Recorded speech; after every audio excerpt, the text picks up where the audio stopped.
हाल ही में आपने एक खबर सुनी होगी। उस खबर में आईसीटी वन यानी इंटरनेशनल क्राइम्स ट्रिब्यूनल वन ने शेख हसीना को मौत की सज़ा सुनाई।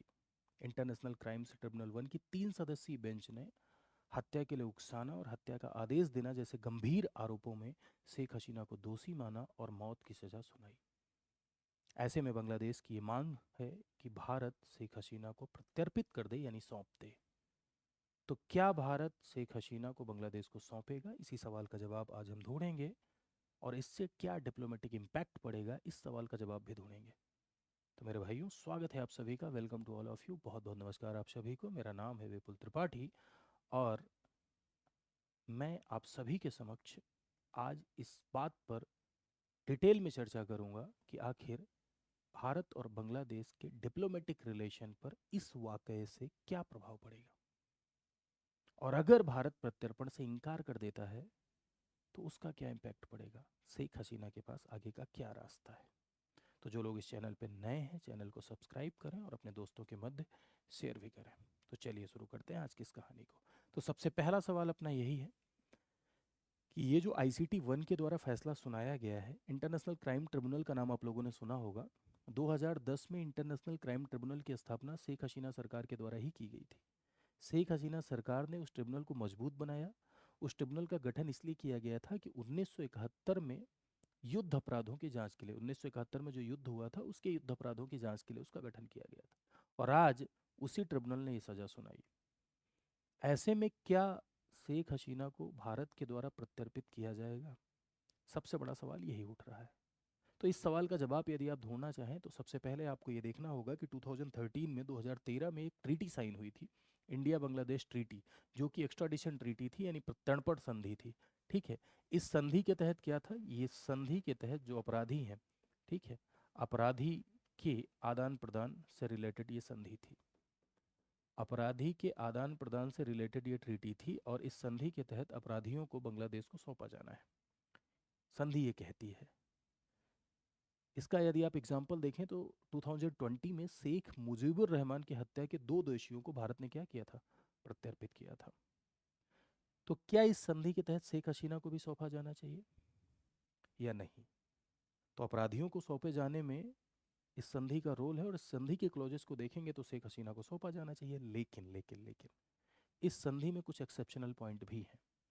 जैसे इस संधि का सबसे बड़ा एक्सेप्शनल पॉइंट ये है कि संधि की धारा 6 ये कहती है कि अगर राजनीतिक अपराध है, पॉलिटिकल ऑफेंस, ठीक है, धारा 6 के अनुसार यदि अपराध राजनीतिक माना जाता है तो भारत प्रत्यर्पण से इनकार कर सकता है। यानी क्राइम यदि पॉलिटिकल है, ठीक है, अपराध यदि राजनीतिक है तो भारत प्रत्यर्पण से क्या कर सकता है? इनकार कर सकता है। दूसरी बात, इसी संधि की जो सेक्शन 8 है, इस संधि का आर्टिकल जो 8 है, वो ये कह रहा है कि यदि निष्पक्ष सुनवाई का अभाव, लैक ऑफ फेयर ट्रायल, यानी अगर निष्पक्ष सुनवाई नहीं हुई है तो ऐसे में भी प्रत्यर्पण से इनकार किया जा सकता है। आप लोग ये बात सुन रहे होंगे खबरों में कि शेख हसीना सरकार को फेयर ट्रायल नहीं मिला है क्योंकि उन्हें अपने वकील रखने का मौका नहीं दिया गया, उन्हें अपना पक्ष रखने का मौका नहीं दिया गया। अपना पक्ष रखने के लिए उन्हें वकील ही नहीं मिला। और कई रिपोर्ट यहाँ तक बताती हैं कि न्यायाधीशों पर सरकार का दबाव था। बहुत सारी मीडिया रिपोर्ट्स इस बात को बता रही हैं। तो ऐसे में क्या सच में न्याय हुआ है? क्या ये पूर्ण न्याय है या राजनीति से प्रेरित फैसला है? क्या ये वाकई में जस्टिस है या पक्षपात है? तो भारत इन दोनों आधार को ध्यान में रखते हुए प्रत्यर्पण से मना कर सकता है। अगर आपने इस पर्टिकुलर मुद्दे पर शशि थरूर का स्टेटमेंट सुना होगा तो उन्होंने कहा था कि अगर किसी को अपना बचाव करने का मौका नहीं मिल रहा है, यदि किसी को अपनी बात रखने का मौका नहीं मिल रहा है और ऐसे में सजाए मौत दे दे रहे हैं तो ये अनुचित है और परेशान करने वाला है। ये कांग्रेस लीडर शशि थरूर का स्टेटमेंट है अभी कुछ दिन पहले का। अच्छा, तो मान लीजिए इन पर्टिकुलर पॉइंट्स का हवाला देते हुए भारत प्रत्यर्पण से मना कर देता है। यदि भारत रिफ्यूज कर देता है, यदि भारत इनकार कर देता है तो क्या होगा? तो भारत यदि इनकार कर देता है तो बांग्लादेश क्या कहेगा? बांग्लादेश ये कहेगा न्यायिक निर्णयों का सम्मान नहीं हुआ। एक तरीके से डिप्लोमेटिक स्टेटमेंट जारी होंगे, कूटनीतिक बयानबाजी बढ़ेगी, है ना?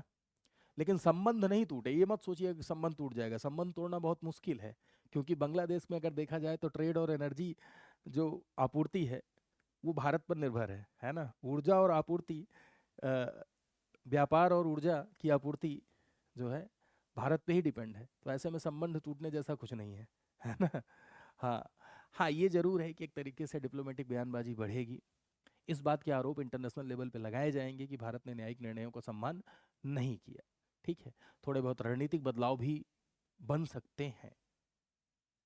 तो भारत और बांग्लादेश के ऊपर, भारत और बांग्लादेश के मध्य क्या कूटनीतिक असर पड़ेगा, इसको थोड़ा सा और विस्तार में हम लोग देख लेते हैं कि आखिर क्या कूटनीतिक असर पड़ेगा। हसीना के क्या पास क्या विकल्प हैं ये बाद में देखेंगे।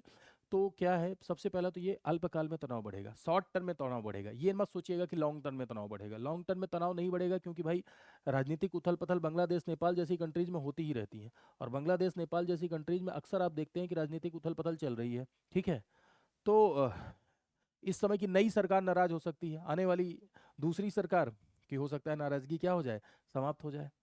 तो शेख हसीना का प्रत्यर्पण न करना ढाका की नई सरकार को नाराज कर सकता है, क्योंकि इस फैसले से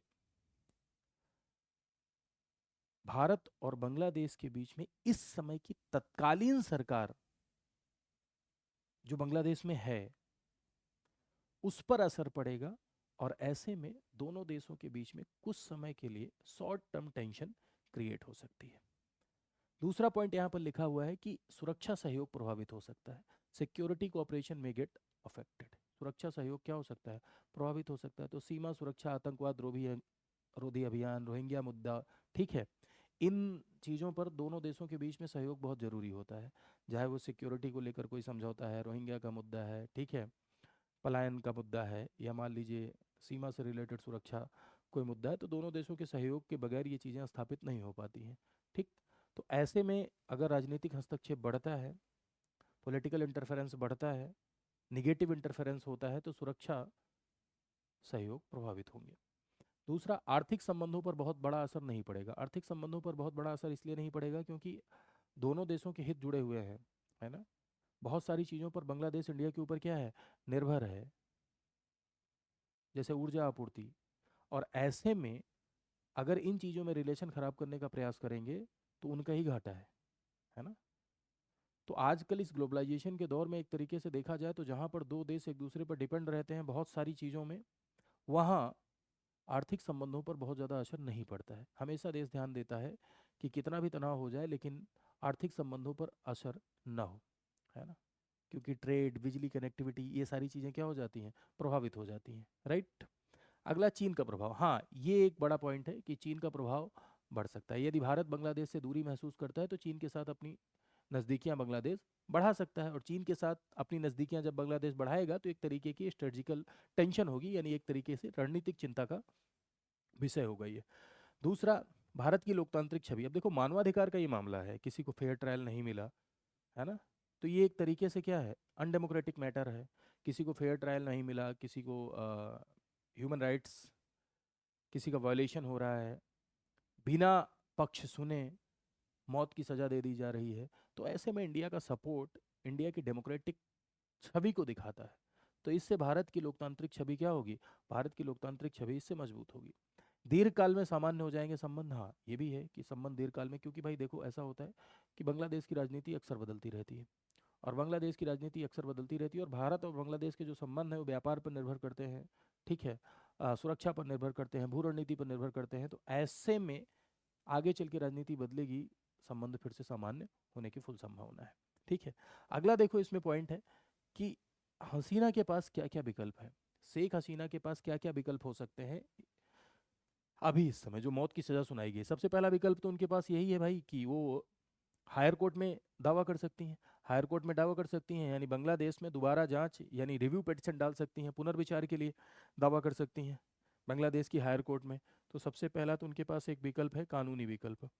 कानूनी विकल्प का मतलब ये है कि वो हायर कोर्ट में जा सकती हैं। दूसरा, पहला विकल्प उनके पास ये है। दूसरा विकल्प क्या है शेख हसीना के पास? दूसरा विकल्प ये राजनीतिक विकल्प। शरण मांग सकती हैं, सुरक्षा मांग सकती हैं। भारत या किसी अन्य दूसरे देश से वो शरण या सुरक्षा की मांग कर सकती हैं। तो दूसरा विकल्प उनके पास माफ करिएगा ये है। तीसरा विकल्प ये है कि यूनाइटेड नेशन और आईसीसी की भूमिका को तलाशा जा सकता है। ठीक, आईसीसी यानी अंतर्राष्ट्रीय अपराध न्यायालय। अंतर्राष्ट्रीय अपराध न्यायालय में इस मुद्दे को उठाया जा सकता है और इस बात के आरोप लगाए जा सकते हैं कि भाई निष्पक्ष जांच नहीं हुई और निष्पक्ष ट्रायल उन्हें नहीं मिला। तो ये शेख हसीना के पास आगे का विकल्प है। ठीक है, तो आई होप आपको ये सेशन पसंद आया होगा। अगर अच्छा लगा है तो आप कमेंट सेक्शन में ज़रूर बताइएगा कि सेशन आपको कैसा लगा। ठीक है, साथ ही साथ यदि आप मुझसे जुड़ना चाहते हैं, डायरेक्टली जुड़ना चाहते हैं, मेरा नाम विपुल त्रिपाठी है और मैं इंडियन पॉलिटी एंड कॉन्स्टिट्यूशन का अध्यापक हूँ जो इस प्लेटफॉर्म पर पढ़ाता हूँ। लगभग 9-10 सालों का मेरा प्रीवियस ईयर एक्सपीरियंस है ऑनलाइन ऑफलाइन पढ़ाने का अलग अलग संस्थानों में।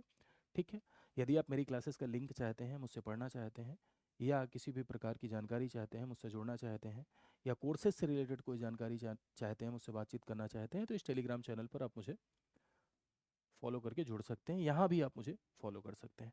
साथ ही साथ इस समय हमारे यहाँ भैया, यदि आप कंप्लीट प्रिपरेशन करना चाहते हैं, प्रलिम कम मेंस इंटरव्यू, हमारे यहाँ एक प्रोग्राम चलता है प्री मेंस इंटरव्यू तीनों का।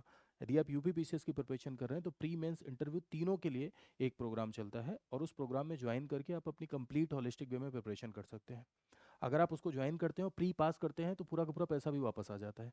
और इस समय ऑफर के तहत आप देखेंगे तो दो तरह के कोर्सेज होते हैं, गोल्ड एक प्लेटिनम। गोल्ड में जो ऑफर चल रहा है वो 11,999 रुपये का मिल रहा है और प्लेटिनम आपका 18,999 का मिल रहा है। ये कोड लगाने के बाद ये ऑफर आप अवेल करेंगे। ठीक है, कोड है VL लाइव। अब आपके मन में एक प्रश्न उठ रहा होगा कि what is gold and what is platinum. ठीक है, तो गोल्ड में आपको क्लासेस मिलती हैं, इंटरव्यू गाइडेंस प्रोग्राम फ्री में मिलता है।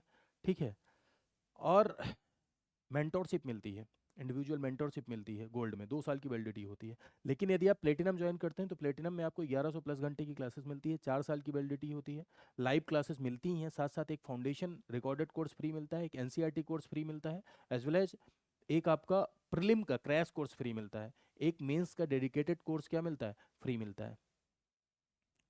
10,000 प्लस एमसीक्यू के कोर्स, एमसीक्यू के सेशंस विद एक्सप्लेनेशन, वो भी आपको इसमें फ्री मिलते हैं। तो यदि आप कंप्लीट प्रिपरेशन करना चाहते हैं, आप बिगनर हैं, आप पूरी की पूरी कंप्लीट तैयारी करना चाहते हैं पीसीएस की शुरू से लेकर लास्ट तक, जितने भी मटेरियल्स हैं, जितने भी पर्टिकुलर कॉन्सेप्ट है, सब सीखते हुए, सब जानते हुए अगर आप प्रिपेयर करना चाहते हैं तो आप हमारे साथ जुड़ के अपनी तैयारी को आगे बढ़ा सकते हैं। कैसे जुड़ते हैं तो मैं 2 सेकंड में आपको बता दे रहा हूँ कि जुड़ने के लिए आपको क्या करना होता है। आपको जाना होता है studyIQ.com पर।